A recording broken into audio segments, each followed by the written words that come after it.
Olá, boa noite a todos. Sejam bem-vindos a mais uma live do projeto Academia de Fono, que teremos hoje uma live tão especial, tão maravilhosa, que todos que estiverem aqui com certeza terão uma aula com a minha convidada, que é uma super convidada, a doutora Natália Crispim. E nós vamos falar sobre o impacto dos distúrbios gastrointestinais na alimentação das crianças. Então, que todos sejam muito bem-vindos. A doutora Natália, linda, já está aqui. Eu já vou falar com ela. E estejam todos muito bem acolhidos aqui com a querida doutora Natália.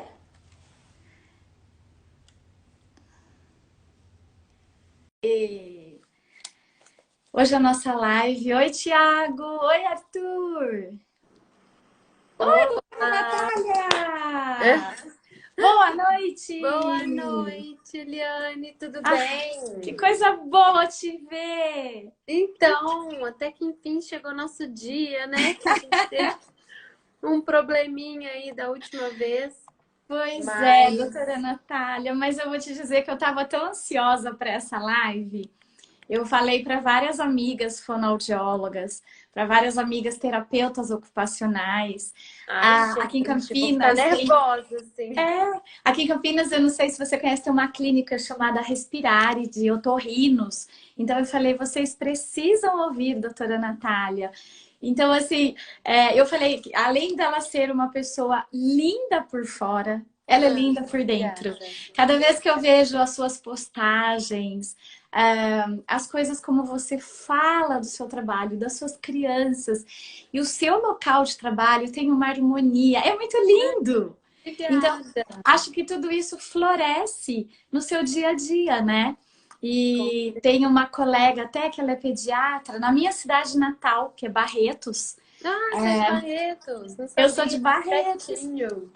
Então. Muito e bom. aí eu falei para ela assim, olha, não perca essa live, porque a de ontem ela perdeu, né? Ela tem um sobrinho que nasceu agora com mielomeningocele. E aí eu falei, olha, não perca a live de amanhã, porque é com uma super especialista, Teve uma gastropediatra. fono que me mandou mensagem hoje, que queria que eu avaliasse uma dificuldade alimentar. Se bobear é ela, mas eu não tô lembrando o nome agora. Pode ser. E aí eu falei... Ela falou que trabalha em Barretos. E nós, assim, agora eu tô em Campinas, mas Barretos é muito pertinho de onde você tá, né? Então, quando eu for a Barretos... 50 quilômetros. Quando eu mudei pra cá, eu atendi, acho que 2, 3 meses em Barretos. Mas eu achei muito cansativa a estrada, porque lá não tem gastro, lá é bem complicado da especialidade. Doutora Natália, e sem contar que é muito quente, né? É uma terra quente. Nossa, é um calorão. Campinas é mais fresco. E toda a minha família é de lá, né? Aí, às vezes, quando aqui tá tipo 38 graus, eu falo, nossa, lá deve estar fazendo 41, né? Nossa, não, muito calor. Mas a cidade que você mora, Ribeirão, é ótima. Barretos também é uma cidade gostosa. É de pessoas como você, pessoas acolhedoras. Eu acho que o interior tem muito disso, né? Da Campinas, essa coisa do acolher, né? Eu amo Campinas, queria muito ir pra aí. Quem sabe eu não vou pra frente. Eu digo sempre para todo mundo. Às vezes as pessoas falam, você é campineira, tal. Eu digo, olha, eu sou de Barretos, minha família toda, vim para cá com quase 10 anos, mas Campinas me acolheu muito bem, né? Então eu tenho muito carinho pela cidade de Campinas, torço para que os políticos administrem essa cidade de forma melhor, porque ela sempre foi uma cidade próspera, por ser muito perto de São Paulo e tal. Sim. E é uma cidade, assim, por mais que seja uma cidade grande, você consegue ter um estilo de vida, assim, de uma cidade média barra grande, né? Você não pega tanto trânsito, né? Enfim, pelo menos quando eu morei aí era bem tranquilo. Que legal! A Gabi aí. A Gabi! Olha, quanta gente querida, doutora Natália. Eu falei até para o meu filho, né? O Arthur. Ele tá fazendo medicina, né? Ele entrou esse ano que vem. Olha como passa, ano que vem ele já vai pro 2º ano. E eu disse para ele, eu falo, filho, todos esses médicos que eu converso, todas essas lives que eu faço, eu falei para ele, assista, porque além de ser um aprendizado técnico, né, da medicina, Eu falei, as pessoas que eu escolho, meu filho, são pessoas muito especiais como seres humanos. E eu acho que a medicina, ela precisa de pessoas assim. Com Eu tenho um certeza. sobrinho que tá no segundo ano de neuro, na BP em São Paulo, e ele é super jovenzinho, entrou igual o Arthur, com 17 anos na faculdade. E eu falo muito para ele, o William também é um menino assim muito jovem. E eu vejo que vocês que são mais jovens, né, a doutora Natália também é jovem, vocês são muito acolhedores, vocês, aquilo que a doutora Ariana sempre fala, né? Escuta o paciente, escuta a Com família. certeza. Então eu Isso digo para o faz Arthur, toda a diferença, e né? hoje eu falei para ele está fazendo a liga de gastro, né? Ele tem Ah, que gostado. legal! Aí falei para ele, falei, filho, assista hoje a live da doutora a Natália, que além dela Ah, ser muito linda de ver, ah, faz bem para os olhos. E eu ah. digo, quando você tem um médico assim bonito, você fala, ai, acalma um pouco o coração. Mas além da beleza, tem a competência. Então, é muito bom ter você aqui, doutora Natália. Obrigada, meu Muito amor. obrigada. Obrigada. Você que é uma querida, uma fofa, uma maravilhosa, sempre com esse sorriso, com esse alto astral. Eu acho que a gente, se eu tiver um dia ruim e for assistir um story seu, a gente já fica bem já, achando que você é É, alto astral. a gente, Mas eu acompanho tudo que você fala da constelação, dessas coisas, e eu também, acredito muito nisso. É sensacional. aquilo que a gente joga para o universo, vem pra gente, né? De amor. Sim. Ontem até contei para o Dr. Fábio que eu tenho um médico conhecido, que uma vez ele falou para mim assim, Eliane, é um médico que me ensinou muitas coisas. Ele falou assim, olha, o bom humor contagia, mas o mau humor também. Então vamos Também. ter pessoas de bom humor ao nosso redor, né? Com certeza. Nossa, a gente tá bem, tá de bom humor, é outra coisa, né? Tipo, É, você ser atendido por um médico que tá bem com ele mesmo, assim, porque eu acho que quando a gente se ama, a gente consegue amar o outro, né? E amar o outro independente das condições, independente de como ele for, né? Então é muito importante mesmo a gente olhar pra bem, doutora Natália, então muito obrigada por aceitar estar aqui comigo, fazendo uma live linda para falar de todo o conhecimento que você tem e que tem muito a ver com a fonoaudiologia. Eu sei que tem muitas colegas minhas aqui que eu já estou vendo novas, então eu vou apresentar a doutora Natália, que tem um currículo lindo e muito carinhoso, porque ela fez uma especialização no hospital aqui em Campinas, né? Então, a doutora Natália é pediatra, pelo Hospital Municipal Dr. Mário Gatti, aqui em Campinas, uma super experiência. Ela tem residência médica em gastroenterologia, hepatologia e nutrição em pediatria pela Unesp Botucatu, uma super escola. Nossa, Pós-graduação em nutrologia, pós-graduação em pediatria, que eu amei, integrativa. Então, assim, que vocês todos que estão aqui na live façam perguntas, aproveite essa especialista, que além de ter todo esse currículo maravilhoso, é uma pessoa com uma alma muito especial, que ela tem um olhar do ser humano. Então, façam perguntas. Eu tenho certeza que vocês ficarão conhecedores de coisas que a doutora Natália vai ter para passar para a gente. Então, muito obrigada, doutora Natália. obrigada, prazer E é eu todo meu acho estar aqui. que a gente poderia começar falando, né, sobre o que é comer, né, doutora Natália? Todo mundo, eu me preocupo muito com rótulos, né? Então, com modismo também. Agora é moda, como alergia, né? Ah, agora é moda. Não é Gente, bem assim, isso é como muito falar que é sério. moda? Vai ter um filho alérgico pra você ver se é moda, né? Exatamente, isso é muito sério.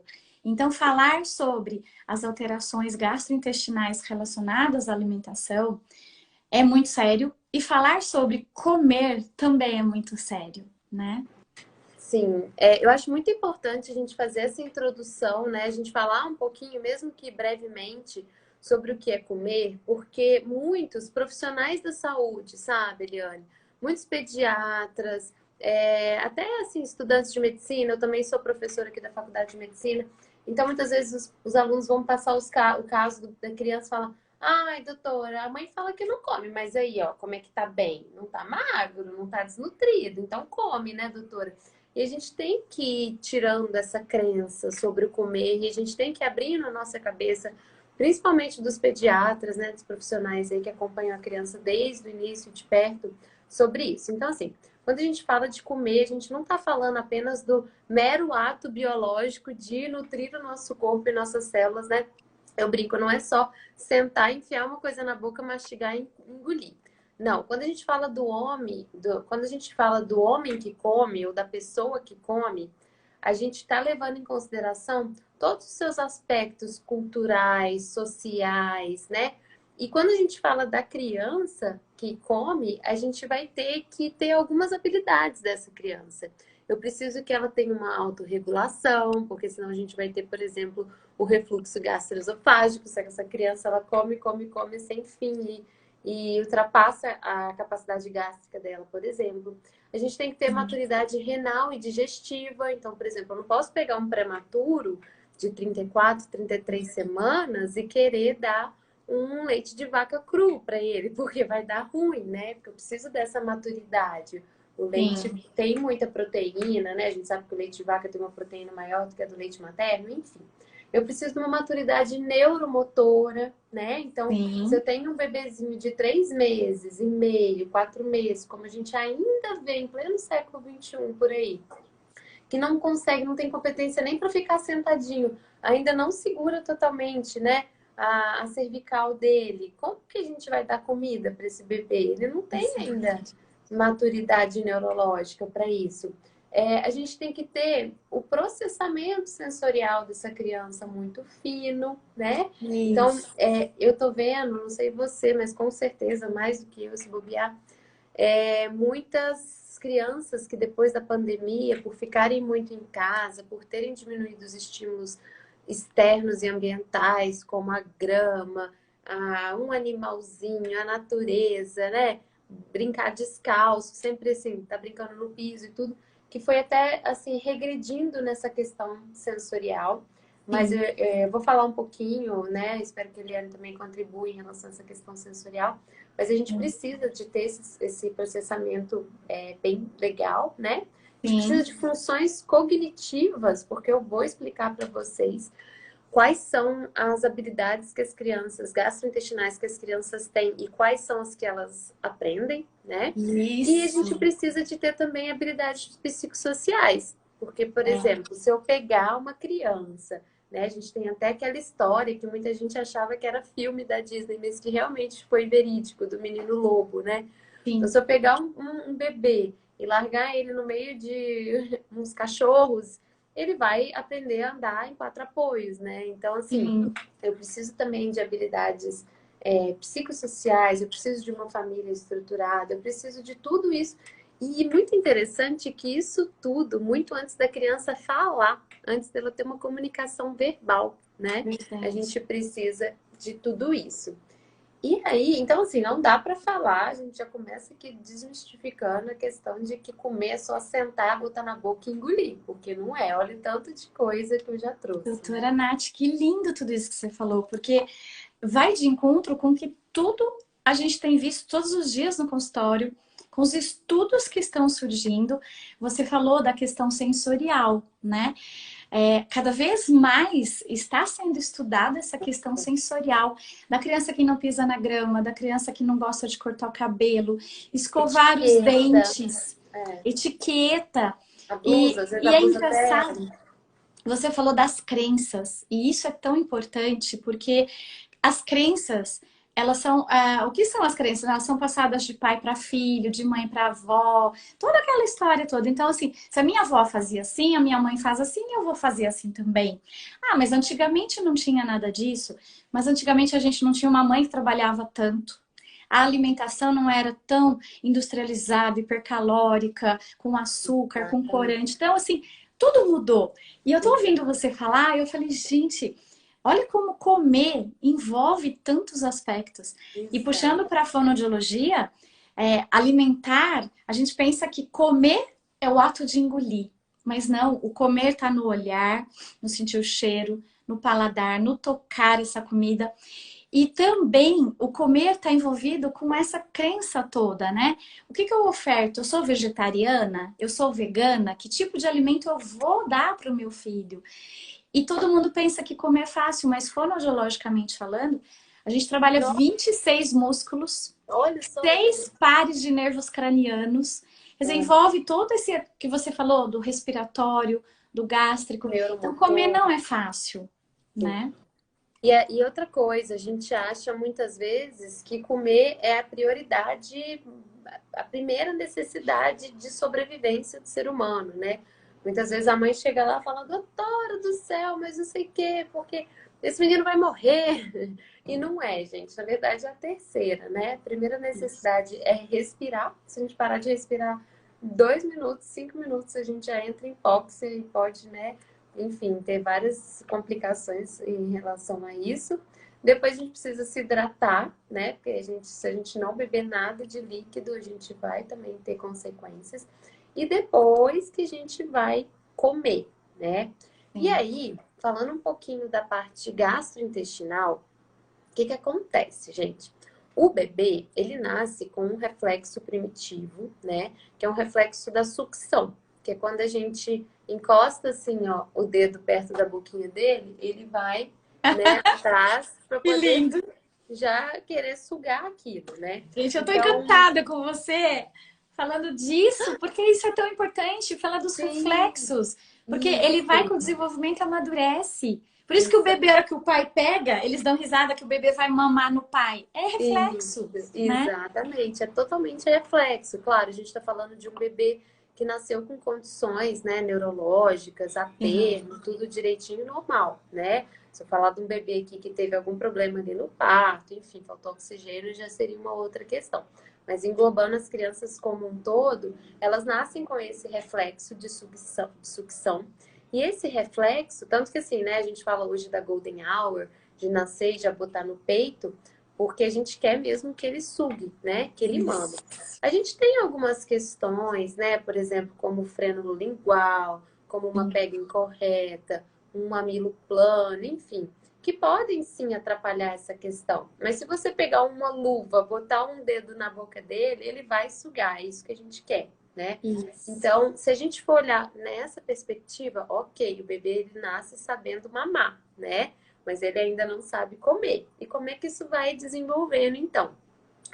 Até uns 4, 6 meses de idade, na verdade até mais ou menos 4 meses de idade, a gente ainda tem esse reflexo, né, de sugar, bem importante. Mas a gente ainda não tem, e aí você pode até complementar, tá, Eliane, e falar, até acho que é uma competência mais sua do que minha, enfim, mas ele ainda não tá mastigando, ele ainda não tem toda essa habilidade, né, assim, mastigatória, de pegar o alimento, jogar para um lado, jogar para o outro, jogar lá para, né? Isso ele vai ganhando, né?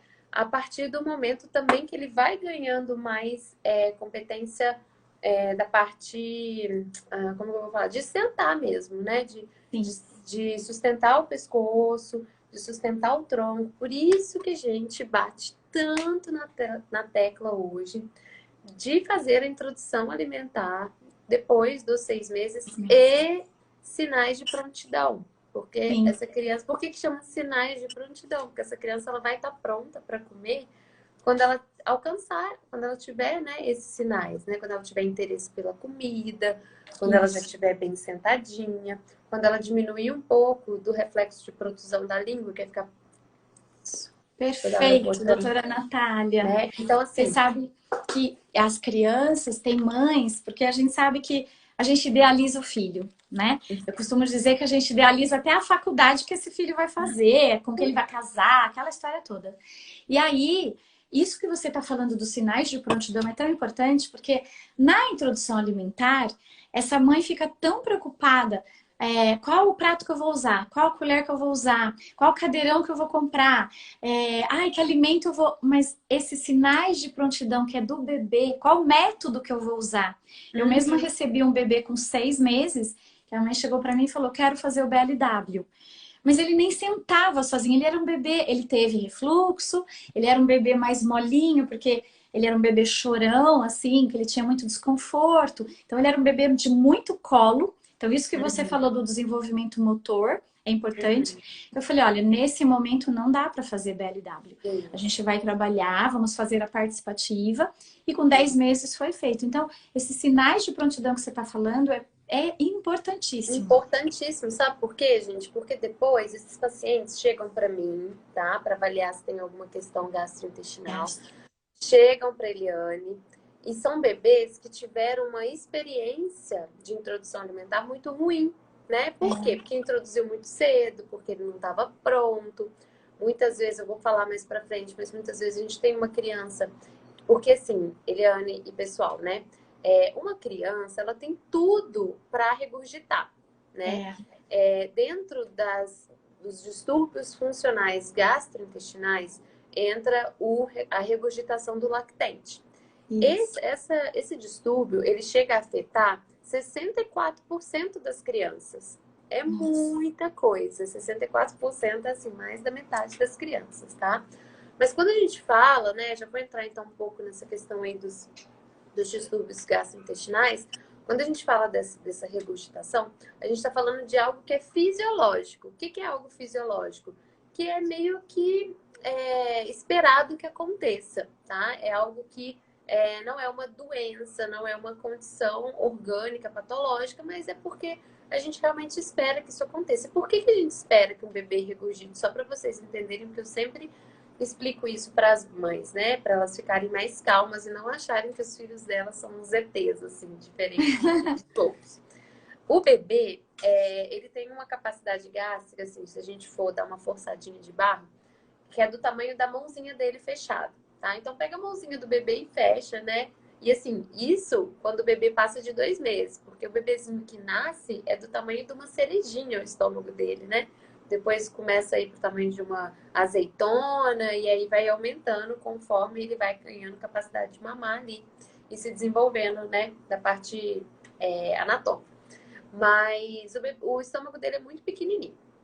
Então ele mama e tipo assim, a gente sabe que mamar não é apenas também nutrir, não é apenas ingerir caloria, é estar confortável, né? É estar ali no colinho. Tem todas essas outras questões que, se a gente for falar, a gente vai ficar aqui mais 1 hora, relacionadas com o ato de mamar.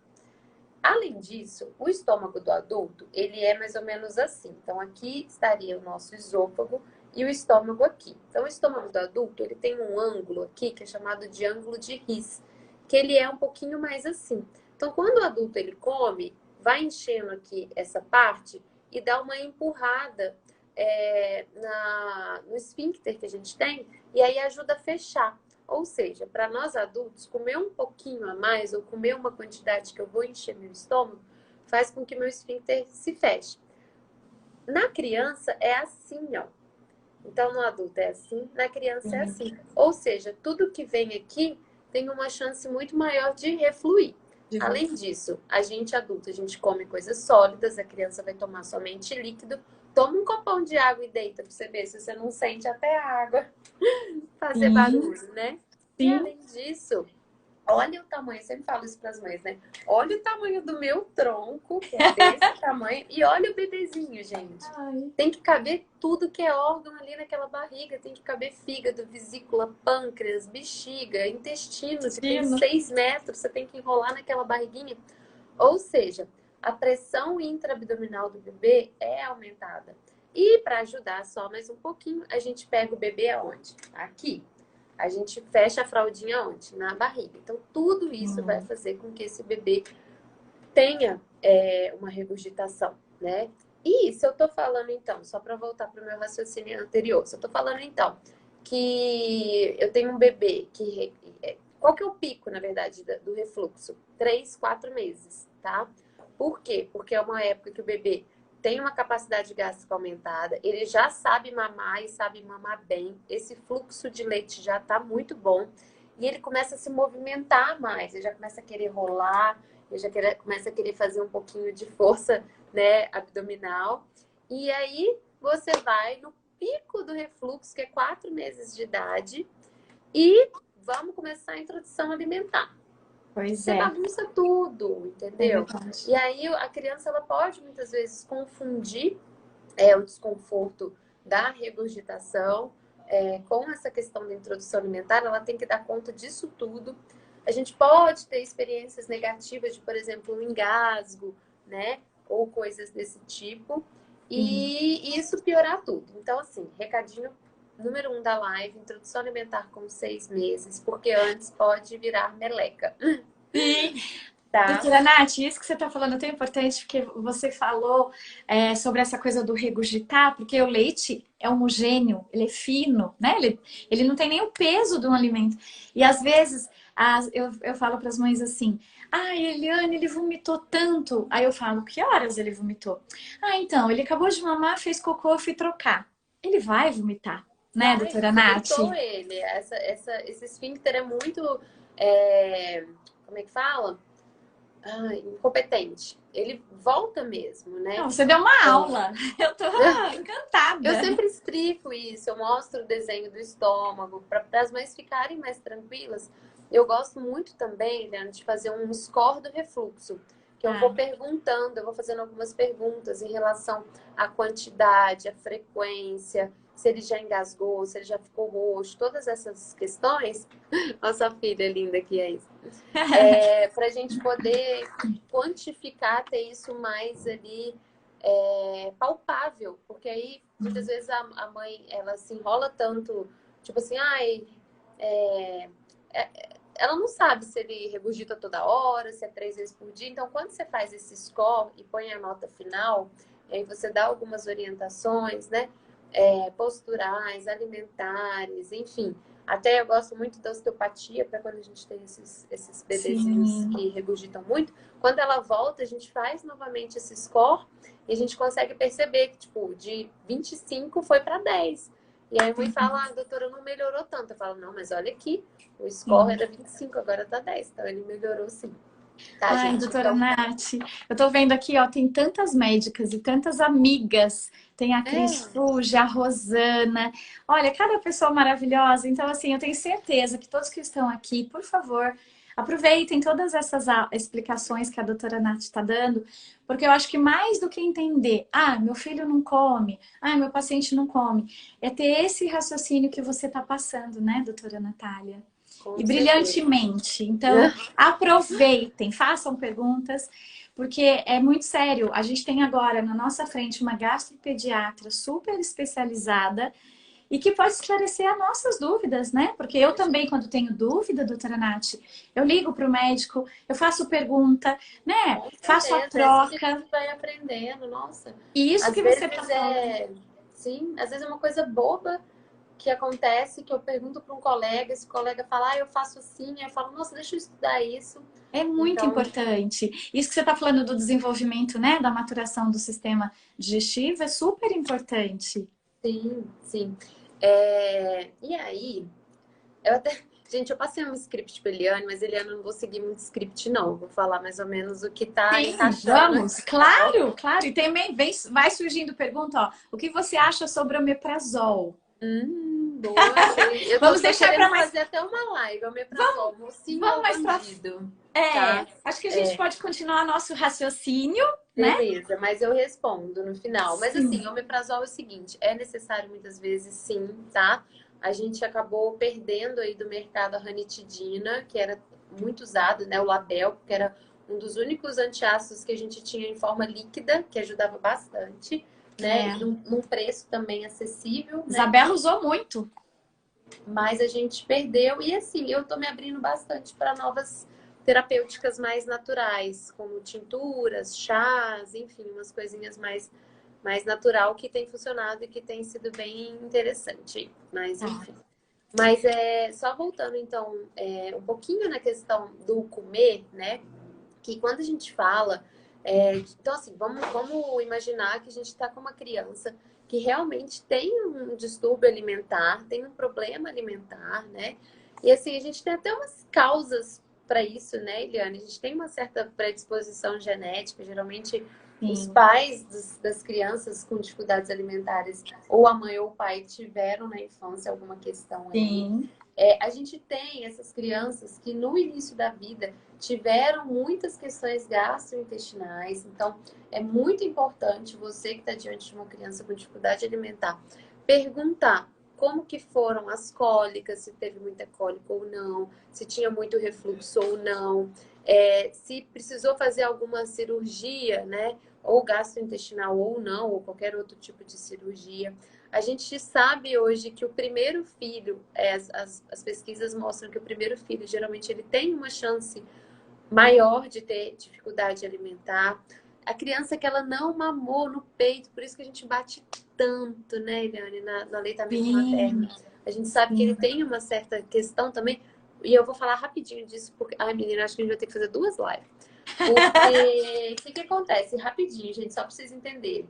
Imagine, assim, não sei se todo mundo aí já viu uma mãe, na verdade era uma pesquisa e aí virou uma mãe que ela extraía leite na bombinha, né? E ela mostrou o leite dela de manhã, meio ralo, assim, meio mais fraco, e o leite dela à noite grosso, bem escuro. E ela falou, gente, mas o que é isso, né? Um leite. E aí no mesmo dia o filho dela caiu doente, né? Ficou com febre.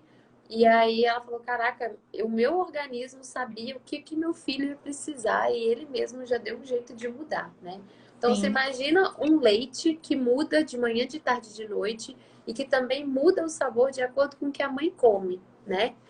Beleza, esse é o leite materno. E aí você imagina uma fórmula, né? A gente tem de 0 a 6 meses as fórmulas de partida e a gente tem de 6 meses a 1 ano a fórmula de segmento, né? Você imagina uma criança mamar 10 mamadeiras por dia durante 6 meses com a mesma composição, a mesma quantidade de proteína, a mesma quantidade de carboidrato, o mesmo gosto, exatamente o mesmo gosto, né? Sim. Então, olha a diferença de sabor, olha a diferença de estímulo, olha a diferença de imunoglobulinas, tudo. Então, sim, você pega uma criança que você a vida inteira deu o mesmo gosto, a mesma textura, o mesmo sabor, a mesma cor, né? É muito diferente do que você pegar uma criança em aleitamento materno. Então, assim, só para vocês entenderem o que isso tem a ver, né? Histórias de doenças prévias. Recentemente, no postinho de saúde, eu peguei um pacientinho que tinha uma super dificuldade para comer. E aí, nem foi a mãe que levou, foi a tia, porque a mãe e o pai já meio que largaram mão. Aí a tia foi passar uns dias lá e falou, não, vou catar esse menino, preciso ver o que ele tem. E aí eu perguntando pra tia, falei, tia, ele já internou alguma vez? Olha, doutor, ele teve uma meningite, ficou 3 meses na UTI, precisou ser entubado, precisou ficar com sonda. Na hora que ela me falou isso, eu falei, e assim, todo mundo contra o menino, porque como pode um menino não querer comer? Como pode um menino da idade dele, eu acho que ele tinha uns 5 para 6 anos, ter essa dificuldade alimentar. E foi muito lindo, porque só de eu trazer isso para a família, de eu falar, olha, você já imaginou como é desconfortável ficar com uma sonda junto com um tubo, né? Perfeito. Tipo assim, só de eu trazer isso, eles tomarem consciência de que não era uma birra dele, que ele não comia porque ele era enjoado, as coisas foram super desenrolando pra você ver, tipo, no posto de saúde, sem estar no meu consultório, sem fazer terapia alimentar, só de ir aos poucos compreendendo essa história e trazendo questões à tona, ele já foi, né, se desenrolando super bem. Bom, mas, enfim, vamos falar um pouquinho. Então, assim, só, né, eu tava numa questão, aí fui falar um pouquinho de quais eram os fatores predisponentes para a gente ter uma criança com dificuldade alimentar. E aí, quando a gente pensa nessa criança, né, a gente tem que olhar para ela o seguinte, tá bom, a gente tem uma criança com uma dificuldade alimentar. Essa criança, ela tem um problema orgânico? Isso. Perfeito. Ou essa criança não tem um problema orgânico, é apenas comportamental, tá? Então, a primeira coisa, quando a gente está diante de uma criança com uma dificuldade alimentar, e se eu fosse falar de todas as dificuldades, aí ia ser uma live só disso, a gente tem que ter esse olhar, tá? Então, o que seriam problemas orgânicos nessas crianças? Então, quando a gente pensa em problemas orgânicos, a gente vai dividir em problemas associados a uma doença neurológica, tá? Então, a mielomeningocele, uma asfixia neonatal, enfim, algum erro inato do metabolismo, todas essas questões, né? A própria disfagia, que é a dificuldade da deglutição, a própria alergia, né? Aí eu vou falar dos não neurológicos. Então, o neurológico é sempre que tem alguma coisa realmente neurológico ali acontecendo. E os não neurológicos é quando a gente tem, exatamente. Então, assim, quais seriam os principais distúrbios, até funcionais, Sim. primeiro gastrointestinais, que poderiam estar relacionados a isso? Então, a gente tem a cólica do lactente, né? Que é muito comum, e aí a gente também tem que ter um olhar muito fino se é somente cólica ou se tem alguma outra coisa ali associada, até mesmo alergia alimentar, né? A gente tem a disquesia do lactente, que é aquele bebê que fica ali 10 minutos chorando, vermelho, espremendo as perninhas, tentando fazer o cocôzinho dele, mas na hora que ele consegue fazer um cocôzinho pastoso e não tem nada, né? A gente tem a diarreia funcional, a gente tem a constipação funcional, a gente tem o refluxo do lactente, e aí tem outras, né? Síndrome do intestino irritável, síndrome dos vômitos cíclicos, a dispepsia funcional, que aí seriam mais para crianças um pouquinho mais velhas, né? Doutora Natália, mas como é importante investigar, né? Olha tudo isso que você está falando. Sim, eu já peguei muito assim no consultório, bebês que já passaram em outros profissionais, não estou aqui falando mal, nem julgando, mas assim, como que a gente precisa ter um olhar mais fino, mais delicado, levar em consideração o que a mãe está trazendo pra gente, porque eu já peguei, assim, paciente que, olha, doutor, eu já fui em 3 pediatras, assim, não eram gastro também, né?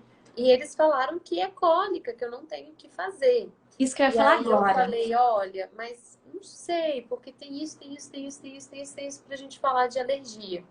Vamos fazer um teste terapêutico e tal? Não. A criança, assim, era outra. Em 2 semanas ela tava assim, linda, perfeita, não chorava mais. Então, Sim. assim, Você você falou imagina duas. o tanto de É, criança que já não foi diagnosticada como cólica e era uma alergia ou era alguma outra questão. Eu já peguei criança com sim. infecção de urina que Nossa. chorava muito, tadinha. Então, claro que a gente também não pode super diagnosticar uma cólica, uma alergia, porque agora a gente está tendo esse dilema, né? Que Sim. tudo é alergia, tudo tira o leite, tudo, né, virou inclusive Não. até um comércio, né, em Sim. relação a isso. Mas E você falou aí, duas coisas importantes, que é a cólica e o choro. A coisa da crença. Ai, é cólica. Ah, esse bebê é chorão. Então você citou inicialmente, você foi fazendo hierarquia, e eu tô assim, encantada, porque eu falo, gente, olha o raciocínio que ela faz. E você valoriza, né? A disciplina positiva fala isso, de você validar o sentimento do outro. Então, a mãe chega, doutora, eu não aguento mais, já passei em 2 médicos, essa cólica continua, quer dizer, você está validando essa preocupação e vamos e investigar. assim, e é assim, mas tem que ter um olhar também bem fino em relação ao que está acontecendo nessa casa, sabe? Eu peguei Isso! Peguei recentemente uma mãe que ela foi me contando a história e tal, e não parecia muito uma alergia, sabe? E aí, quando eu sempre pergunto nas minhas consultas, porque eu já tenho esse olhar da constelação, né? Como que é? Eu falo assim, ó, agora vai entrar a parte chata da consulta. Não sei se tem paciente meu aqui, mas eu falo assim, agora vai entrar a parte chata. Ah, o que que é? Eu quero que você fale sobre você. Aí as mães ficam assim, vai falar sobre mim? Eu falo, fala sobre você. Ai, mas eu não sei. Eu falei, não pensa muito, não. É o que vier no coração. E Que aí eu sempre falo lindo! assim, fala um pouquinho de como você enxerga a sua mãe. Ah, porque minha mãe isso. E essa mãe falou assim pra mim, ela começou a chorar, chorar, chorar. Ela falou, minha mãe morreu 3 dias depois que minha filha nasceu. Nossa! E aí eu falei, não, tá, tudo bem. Aí, quando eu fui juntando a quebra-cabeça, me veio, e pior que vem as coisas assim, às vezes uma intuição muito forte, e aí às vezes eu tenho que pensar, meu Deus, eu falo, eu fico quieta. Mas essa não teve nem como, porque saiu assim. Aí eu falei, mãe, porque ela ficou tão assim na alergia da menina, que pra mim não era alergia, que ela trocou todo o jogo de panela, ela trocou todos os talheres, ela trocou o micro-ondas, sabe? Umas coisas assim que não tinha necessidade por conta de um choro, não era nem uma higiene imediata e tal. Eu falei assim, você percebeu que talvez você entrou nisso tudo para poder não olhar para a morte da sua mãe? Aí ela ficou uns 2 minutos assim, olhando para mim. Quando a pessoa para de falar 2 minutos, você vê que você foi onde que você tinha que ir, né? É, E aí ela foi elaborando isso, porque agora ela já estava bem melhor, a menina estava com 5 meses, ela conseguiu olhar para isso e foi importante para ela eu ter trazido isso, porque senão ela ia Isso. continuar Com nessa... fantasmas, né? O É, fantasma da isso me alergia, o chegar, fantasma do medo, do choro, da cólica. entendeu? Então Que tem lindo, questões doutora aí também Nath. que nem tudo é alergia. Essa mesma eu falei, olha, não é alergia, não me parece alergia, me parece que você entrou nisso para poder não olhar para o que aconteceu. Perfeito. Por isso esse Mas raciocínio que você faz, né? Gradual é importante, das causas orgânicas, do que não é orgânico.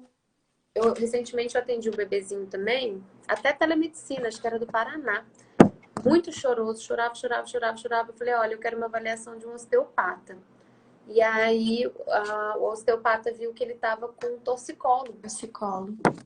Então, assim, na verdade, ele chorava tanto, tadinho, não era refluxo, já estava com 3 remédios para refluxo, era o torcicolo. Então, na hora que ele começou a Tadinho. trabalhar isso, ele melhorou. Enfim, e aí, o que acontece dentro desses distúrbios gastrointestinais funcionais que eu falei, da cólica, da disquesia e tudo mais? Ai, você me falou alguma coisa que eu falei, nossa, eu preciso falar disso. Agora eu esqueci. Tá. Bom, a gente já tem uma predisposição genética. A gente tem uma criança que ela tem uma sensibilidade gastrointestinal diferente. Então, ela tem um aumento dessa sensibilidade gastrointestinal. E aí, por esse aumento de sensibilidade, a gente vai ter consequências orgânicas. Então, a gente vai ter distensão, a gente vai ter alteração da motilidade, né? E Sim. além disso, junta com a ansiedade materna, a gente sabe muito bem que uma mãe desorganizada e ansiosa, ela pode até liberar cortisol no próprio leite dela e fazer com que essa criança também se desorganize, né? A gente tem muitas vezes um bebê que ele já começa a entender que ele tem ganhos secundários. Isso. Em ter dor, em chorar, e aí a mãe pega e todo mundo fica em cima, né? Enfim, então a gente já sabe que dentro dos distúrbios gastrointestinais funcionais, tudo isso vai sendo somado por uma hiperalgesia e uma hipersensibilidade gastrointestinal, tá? E aí, claro, né? Quem aqui consegue comer, né? Com prazer, né? Comer. E aí a gente pode até falar um pouquinho, né? Que pra gente, uma criança comer bem, a gente precisa de conexão. Então, se a gente já tem essa mãe desorganizada, a gente já tem uma mãe ansiosa, um casamento que, né, por conta dessas questões de saúde, muitas vezes fica abalado, já comprometido. A gente tem que ter conforto, né? Que aí entra essa questão gastrointestinal, porque aí o conforto já meio que não tá legal, né? E quando a Sim. gente fala de conforto, não é somente físico, mas também emocional. A gente tem que ter confiança, porque muitas vezes essas mães no desespero, elas enfiam na boca mesmo, tentam forçar, Celular. põe o celular, mistura. Às vezes a criança está até indo bem, comendo, sei lá, feijão. Ela vai lá e põe cenoura e beterraba no feijão, a criança já perde a confiança ali. E a Isso. gente tem que ter competência, né? Porque não adianta eu querer dar uma feijoada para um bebê de 6 meses que ainda está comendo pastoso e não vai conseguir comer aquilo, né? Perfeito. Então é muito assim, essa soma disso tudo, né? E o que mais que eu tenho para Doutora falar? Natália, esse raciocínio que você está fazendo, eu adoro, é tão lindo, porque é tudo isso que a gente aprende. Atualmente, os estudos têm trazido essas evidências. E eu acho super importante, eu falo muito isso para os pais, né? Que tudo isso que a gente coloca, muitas vezes parece muito filosófico, né? Eu lembro que eu fui dar uma aula uma vez para um grupo de médicos e também tinha pais ali. E um deles falou assim para mim: Nossa, como fonoaudióloga, você é uma ótima psicóloga. Ele achou muito filosófico, né? Aí eu disse para ele tudo isso. Eu falei: Olha, se você vai comer na minha casa e eu começo a brigar com meu marido do meio do jantar, você quer ir embora. Se de repente meu marido começa a gritar, você quer ir embora, né? Se de repente você tá com um pouquinho de diarreia, você não vai comer aquela pizza. Então, olha quanto tudo isso é importante. Se eu faço uma restauração no dente e esse dente não fica lá tão grande. Eu não vou mastigar desse lado, eu acabo mastigando desse lado. Então, tudo isso que você citou é super importante, Sim, né? porque Cada tá vez tudo mais. muito interligado, E entendeu? quando eu vejo um E, pediatra com essa visão, eu fico apaixonada, porque né? eu digo sempre, as crianças, elas não chegam primeiro no fonoaudiólogo, não chega no terapeuta ocupacional, no osteopata, ela vai primeiro ao médico. E se o médico tem esse raciocínio, essa criança vai ser prontamente atendida por esse grupo, né? Por essa multidisciplinaridade. Com certeza. Então, Eu que tô lindo, lembrando até de um todo casinho esse raciocínio que você falou foi importantíssimo. eu tô lembrando de um casinho de um menininho. Ele já era velho, assim, tinha quase 7 anos de idade, mas era muito interessante, até dentro desse olhar da constelação, como aconteceu ali um ciclo de amor interrompido, que a gente chama, sabe? Porque ele foi um bebê que nasceu, mamou, só que com, se eu não me engano, foi 7 dias de vida, a mãe teve um problema de saúde e precisou ficar internada.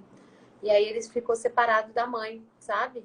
E aí você olhava assim, como que ele é como se fosse um comportamento de birra com a própria mãe, sabe? Tipo, você me abandonou, agora você vai ter que fazer tudo do meu jeito, porque a Sim. culpa é de abandonar. E aí a gente foi também trazendo dentro desse olhar da constelação. Tinha uma culpa ali da mãe também não processada, enfim. Então não é psicologia, é integrar tudo mesmo, porque não Isso. adianta também eu falar de um ciclo de amor interrompido para uma criança que faz cocô a cada 4 dias e fica com a barriga cheia de cocô. Quantas crianças que, assim, só de eu dar um remedinho ali, uma semana, 10 dias, né? O remédio certo, na dose certa, do jeito certo, né? Tudo direitinho. Voltou a comer. Porque, gente, quem consegue comer como você está trazendo para mim? Quem consegue comer com a barriga cheia de cocô, com dor para fazer cocô, e aí dá gases, e aí dá distensão abdominal, enfim. Às vezes é tão simples a questão, às vezes é só a gente. E às vezes, como que acontece de deixar isso, né, para depois? Crescer, Tipo, é. A coisa tipo, eu falo. cresce e vamos deixando para depois. Só que a criança, ela também vai se adaptando e é onde começa a recusa Exatamente, alimentar, é onde cada exato. vez mais esse ciclo do estresse, da dificuldade, da recusa, colocar o tablet, a televisão. Doutora Nath, eu recebi uma criança, eu estou atendendo uma criança da África do Sul. Quando eu Nossa, recebi, ela veio indicada de uma super amiga lá do Nordeste. E aí eu falei, meu Deus, como que eu vou conseguir? Porque o primeiro vídeo que ela me mandou, a criança estava sentada separada da família, né? A família na mesa e ela na mesinha pequena, sentadinha assim, ó. Ela comia a televisão. E cada vez que ela fazia, a mãe colocava a colher. Aí eu falei, meu Deus do céu, tô perdida. Mas esse raciocínio todo que você tá fazendo agora, eu trabalhei com essa mãe, faz 2 meses que eu tô atendendo essa criança. Até falei para ela, na próxima aula do congresso que eu tiver, eu quero apresentar esse caso, porque o atendimento é online. Essa mãe e deu abraçou super essa certo. causa, ela acreditou em tudo que eu tô falando. Nós conseguimos consultas online aqui também com especialista de São Paulo, daqui de Olha só, Campinas, que com legal. vários outros Eu tenho médicos. paciente dos Estados Unidos também. Doutora Nath, e assim, isso, a sua pós-graduação, né, integrativa, é tão importante porque eu falei com o gastro falou, Eliane, vamos sugerir uma nutricionista? Entrou a Olha só, nutricionista que e eu, legal. vamos pegar o alergista? Então, essa visão que você falou agora da integridade, da questão integrativa, é tão importante. Então, você como Muito. gastro, entender tudo isso, da conexão, da Sim, competência, tudo isso é certeza. ótimo. Exatamente. E a gente não faz tudo sozinho, né? No começo, Eliana, eu ficava até meio mal, assim, porque os pais chegavam até a mim e aí eu encaminhava para TO, porque tinha de questão sensorial. Eu Aham. encaminhava para fono, né, daqui, enfim, tem a Juliana, a Vilma, que faz terapia alimentar. Muitas vezes, mais tarde, eu encaminhava para o nutricionista e falava, poxa vida, mas veio para mim, mas no dia que uma mãe chegou para mim e falou assim, nossa, como eu queria ter vindo aqui 2 anos atrás, porque você ia me encaminhar para a pessoa certa, do jeito certo, ia dar tudo certo. E eu fiquei ciscando em um monte de lugar, um monte de curso online que, na verdade, o caminho poderia ter sido outro, né? Uma coisa que você falou agora que é importante, essa coisa dos cursos online, né? A gente vê muito, eu fiz tal curso, tal curso, tal curso. Eu sempre digo assim, é necessário a evidência científica, o protocolo, porém, aquela criança daquele projeto, daquela evidência e daquele curso, não é o seu filho, não é quem está aqui na nossa frente. E é esse olhar que você tem dessa individualidade. É o João, filho da Maria, filha do Pedro. E aí, quem é essa família? Linda a sua pergunta. Me fala um pouco de você. Quer dizer, que bacana isso. Você sabe todo o protocolo, você sabe todos os estudos, é super especializada, mas olha que olhar lindo esse seu. Sim, né? não, tem que ser. Às vezes as mães chegam para mim com dificuldades alimentares, assim, eu vim aqui porque eu quero uma endoscopia para ver se meu filho não tem uma esofagite eosinofílica, porque eu vi, não sei aonde que a esofagite eosinofílica podia dar. Eu falei, olha, peraí, vamos, né? Não é prioridade agora, né? Imagina uma criança que já está com uma dificuldade alimentar ser submetida a um exame, apesar da anestesia, né, invasivo. Então vamos com calma, vamos ver o que tem. E às vezes nem precisa, né? Doutora Então, Nath, por isso é tão importante essa avaliação do especialista para evitar esses problemas futuros, né? sim. Eu tive uma criança que chegou para mim também recentemente, que sempre teve uma questão alimentar muito importante, bem nutrida, né? É claro que tinha ali uma questão bem disfuncional, familiar e tudo, mas que era uma esofagite eosinofílica, né?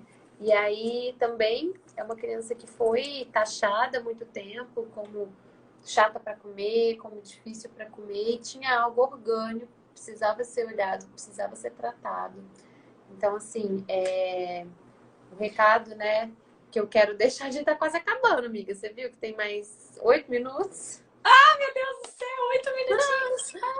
Eu ficaria mais uma hora aqui te ouvindo. E sabe o que é bom? É que tem médicos aqui, tem nutricionistas, a Liana tá aqui, Eu a vi, Rosana do Instituto, maravilhosa. né, de São Paulo tá aqui. Então, assim, é tão bom ouvir um médico com essa visão, porque além de vocês reforçarem, endossarem o nosso trabalho, o nosso tratamento, você fazendo aqui essa live, dando essa aula maravilhosa, você está formando e plantando sementinha em outros médicos para que também possam ter essa mesma visão, né, doutora Nath? Porque nós precisamos dessa parceria, dessa integridade, todo mundo junto. Sim, com certeza. Ontem mesmo. Não, mentira, foi semana passada. Igual eu falei que eu sou preceptora da Faculdade de Medicina aqui. Inclusive, não vi se tem aluna minha aqui. Eu falei que ia fazer live hoje, falei que ia dar nota para quem entrasse. E na semana passada a gente atendeu um menininho de 1 ano e 4 meses, que a queixa da mãe na consulta era, ele não tá comendo bem. Aí eles me passam um caso, né, e tal. Aí fala, doutor, tem mais ou menos 1 mês que ele não tá querendo comer, ele tá muito mais no peito, blá, blá, blá, blá, blá. Aí tá. Eu fui perguntando, mãe, mas assim, ele comia bem antes? Nossa, doutora, comia super bem e tal, né? E o que que aconteceu, mãe? Tipo assim, é uma pergunta, né? O que que Sim, aconteceu nesse último mês que ele tá comendo menos? Então, eu e o pai dele, a gente tá separando. Eu tô saindo da casa que a gente mora, a gente tá ficando agora na casa da minha mãe. Você acha que uma criança de 1 ano e 3 meses, no meio de uma separação e mudança de casa, ela vai querer ficar no colinho da mamãe, no peito, né? Em vez de. doutora Lógico que ela Nath, vai querer eu mamar. sempre falo isso. A gente não pode olhar para a criança como um mini adulto. A gente consegue superar certas dificuldades porque nós já vivenciamos, experienciamos. E mesmo assim, a gente também, muitas vezes, adulto precisa de terapia. A gente está falando de uma criança, como você Precisa. falou, 1 ano e meio. As mães falam às vezes para mim, Eliane, eu vou tirar a chupeta, mas eu mudei de casa, estou mudando de emprego. Não, então agora não era. Desfraldar, né? Isso, Você, não, como médica tem que arrumar gastro. primeiro esse intestino para depois desfraldar, né? Sim. Ai, Não doutora bagunça Nath, isso. nós temos 5 minutinhos só. 5 minutinhos, Mas assim, Olha. foi muito interessante nesse caso, só para finalizar, que eu falei para a mãe assim, até também uma questão da constelação familiar, né?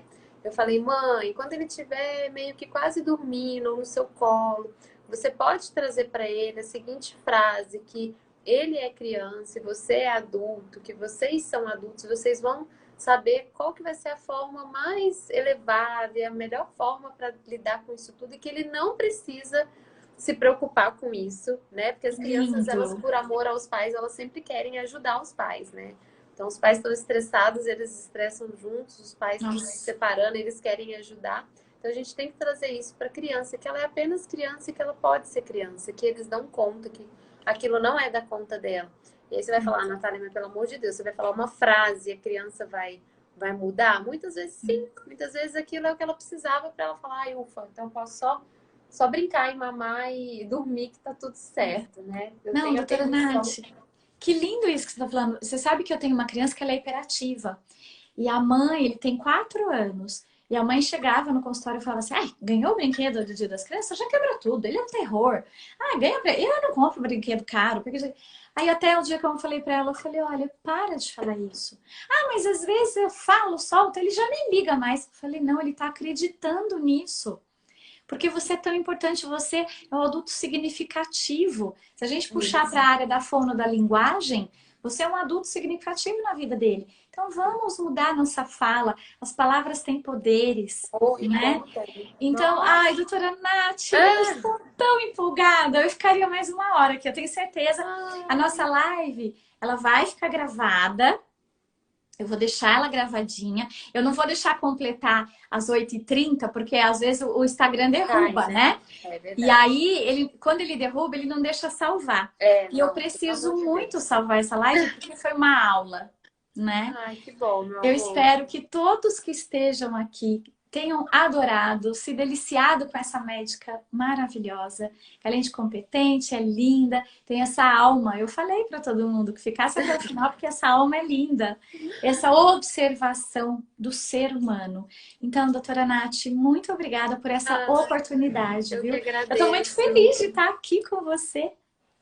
Que bom, meu amor. Eu também, no começo eu pensei assim, eu vou falar da fibra nervosa, do neurônio que passa lá e que inflama. Mas eu falei, eu acho que vale muito mais a pena para quem está aqui entender toda essa conexão e essa correlação, inclusive das profissões, né? E também esse olhar para essa família, para tudo isso, do que eu ficar falando de nervo vago, né? Perfeito, Mas perfeito. a gente pode até combinar uma bem para profissional de saúde, assim, uma coisa bem Sim, acadêmica, anatômica, e enfim, né? sim. Mas foi um Mas prazer. doutora Nath, mas eu vou te falar uma coisa. Ela foi perfeita. Ai, Porque você começou falando que comer é muito mais do que engolir. E você provou na sua live que é isso, né? isso, Então, que todos, mesmo que a gente faça uma live profissional, com evidências, com os estudos, esse médico, esse profissional que vai ouvir, ele tem que ter essa abertura na mente para receber todos os seus ensinamentos relacionados a isso, porque senão não vai funcionar. Só a teoria não vai funcionar. Ele precisa ter esse olhar. Então, assim, muito obrigada por essa live. Ela foi enriquecedora. Obrigada Nada, gente, mesmo. um beijo. Se eu não Boa respondi noite. a dúvida Doutora de Nath, alguém, vamos tirar uma pode. foto? Vamos. Se Então eu não vamos. respondi a dúvida de alguém, pode me mandar direct que eu respondo. Tirei. Deu? Podem mandar mesmo, porque ela responde. Boa noite a todos. Muito obrigada pelo tempo. E boa noite, doutora Nath. Beijo, boa noite, pessoal. Fica Obrigada. com Deus. Tchau.